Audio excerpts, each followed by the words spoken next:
Thanks for checking out my video. If you want to learn more from me, I have a lot of classes on Udemy. You can find the links to a lot of those in the description. So a rather one, well, I decided to make a video at 4:30 in the morning on a day off. I can't remember the username or how long ago it was at this point. Of course, I'm making videos way ahead of when they actually go live, but I had a comment that was asking about basically interpreting the different meanings of the 50 names of Marduk from the Necronomicon and the Necronomicon spellbook, because there's really like maybe only 2 or 3 sentences given for each of the 50, and if at first glance their uses can seem very specific and only apply to certain situations. But if we take a more broader interpretation of the different descriptions of the 50 names, then we can really apply the 50 to almost any situation, right? So if I'm looking here correctly, there's one of them, hopefully I didn't lose it right now,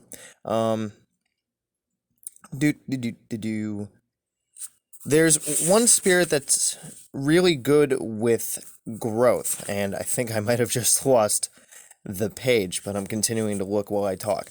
So let me just ramble on for another second, basically.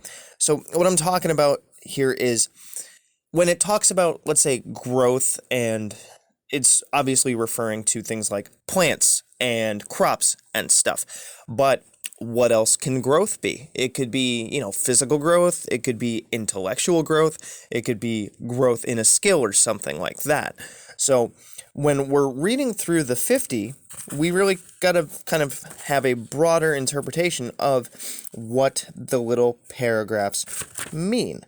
Because then you can apply any situation to the 50 and therefore use them for almost anything. Let's see. Possesses infinite intelligence. To plant, when to plant, and so excellent counsel in the manner of business and commerce.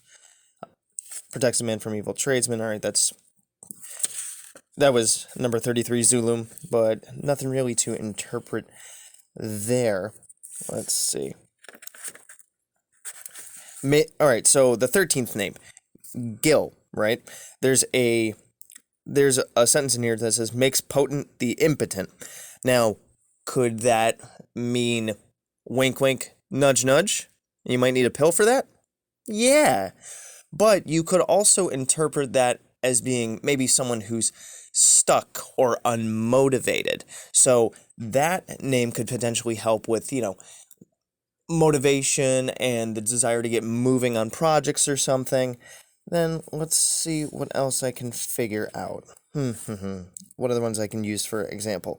The power that presides over all growth and all that grows. Found it. That's number 26. Mbilulu Google, right? So this one, of course, is talking about plants, but you could talk about anything that grows. So if you want to grow muscle, if you want to grow a skill somewhere, if you want to grow a business, you could potentially apply Mbilulu Google to that scenario. Let's see. Subtle geometry of the lands. Let's see. Seek out water. Oh yeah, here's another good one. We have Ziku, right? The power bestoweth riches of all kinds and can tell where treasury is hidden, nor the secrets of the earth. Okay, so let's expand on that a little bit. A lot of, even one of the descriptions in the Necronomicon spells books says that when someone summoned Ziku, they stumbled on like a big inheritance or some money, right? But it says riches of all kinds and treasure where treasury is hidden. I've actually used Ziku, and my lady has too, when it comes to finding lost things. Treasury that's hidden. Well, what's treasure to you? What's treasure to me? Could be something I lost. Could be a pirate's treasure buried with a map that's got an X on it somewhere. You got to expand the ideas of what is written here, and then you can apply it to any situation. Let's see. Yeah. All right. 18th name, Shazu.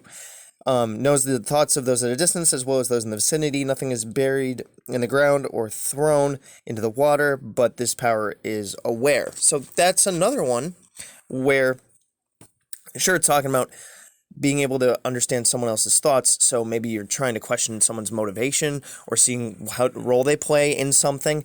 Then the 18th name would be good for that. But also, nothing is buried in the ground or thrown in the water, but this power is aware. So that could also be helpful in finding things. Anything from a lost item to maybe anything else that's buried. I don't want to get too gruesome here, but if you're trying to find, this spell could technically be of assistance in a missing persons investigation, for example. See how I'm expanding the ideas of what's written here? So when you're going through the spell book and you're like, all right, I have this particular situation, my suggestion is to read through all 50 and really get into the interpretation of the meanings, and then you can apply your intention to at least one, if not more, of the 50. And, you could probably get into debates with people about this spell is good for this intention and this one is good for this intention, but it's whatever goes along with, what you're drawn to, what your interpretation is, because that's how we make this magic personal.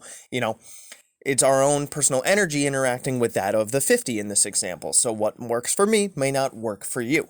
But let's see if I can go over any other ones here. Excellent knowledge concerning the movements of the stars and the meanings thereof. Silence the weeping and gives joy and sad and ill at heart. So 2-2, right? Silences weeping and gives joy to the sad and ill at heart. Okay. What's sad mean? It could mean chronic depression. It could mean some other kind of mental illness. It could mean you're sad that, your car broke down. It could mean that you're sad that you lost a family member.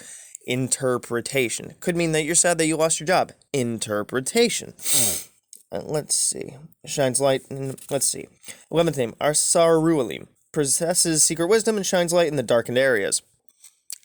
Are we literally talking darkness as in there's no light bulbs? Or are we talking darkness as in something like maybe something you forgot or something you blocked out? Or something that's mysterious to you.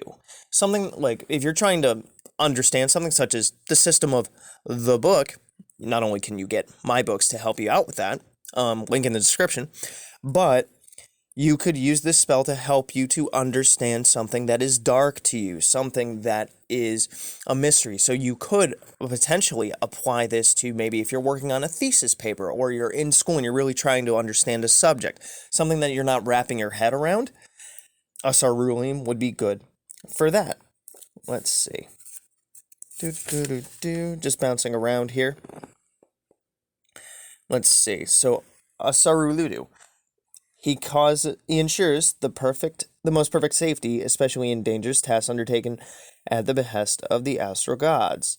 Okay, so what kind of dangerous tasks are we talking about? Are we talking about going for a drive? Are we talking about, literally anything that you feel unsafe in? Maybe you have to go to an event and you don't exactly feel safe, maybe because of somebody that you're going to bump into there, or maybe you just don't like the idea of going, into whatever city you're going into or something like that.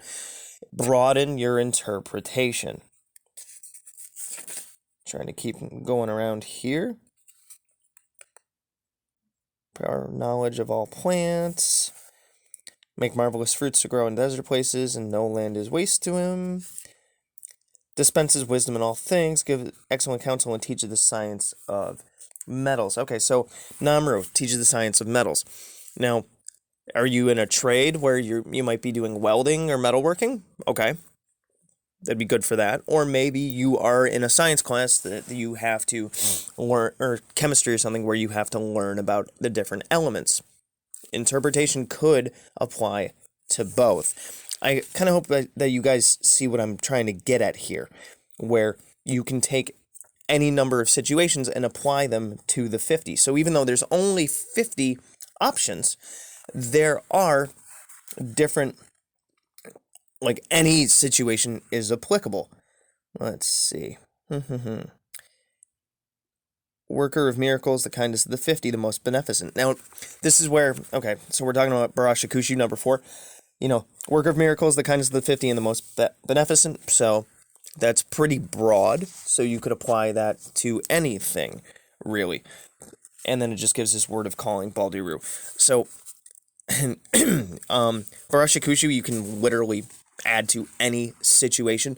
There are several spirits where their description is just so general that they could really apply in any situation. They could be your go-to guys if the situation that you're dealing with is one that you're having a hard time picking a spirit for. Another one that I'm trying to remember off the top of my head, but I'm not going to bore you guys with my whistling deedly-doos while I'm looking for it, is the one that in the Necronomicon spellbook talks about a random moving factor, right? Now, this is one of the favorites in my house, where we have called on him and to work anything, any big situation that might be complicated. Now, random moving factor could literally mean anything. So you could have any situation where you might have you're stuck and you want to have, a random thought pop in your head, or someone else enter this situation to help you with that situation. Maybe you want that situation to stop completely and you don't exactly know how. Hence, random moving factor. If I do enough research and dig up the name I'm actually talking about, I will try to remember to throw it in the comments down below when this video comes out, which is going to be about like 3 months from the time that I'm recording it. But basically, broaden your interpretations of the 50 and just see from like a symbolic standpoint of what your desire is, what your intention is, and see which of the 50 applies. And the more that you work with these spirits, the more that they can even tell you, hey, I will help you out with this kind of thing. As you're flipping through the book, you might find the one that just keeps standing out as you're kind of shopping around making your choice of what spirit to use. And what I might use for a particular situation could be completely different than anybody else that works with the book. But that's the really interesting thing, that when you dig around and work with the book, is how it begins to open itself up to you, and then you add different things to your spells, and you work with spirits you've never worked with before. There's several that I have never worked with, and I'm going to attempt to, just generally call them and see what kind of energies and intentions and help I get from them. But yeah, hopefully this wasn't too long, but let me know. Good hunting. You can also find me on Facebook at Magickology YT. You can email me at priestofthenecro@gmail.com, and you can even check out my Instagram, which is Magickology. And good hunting.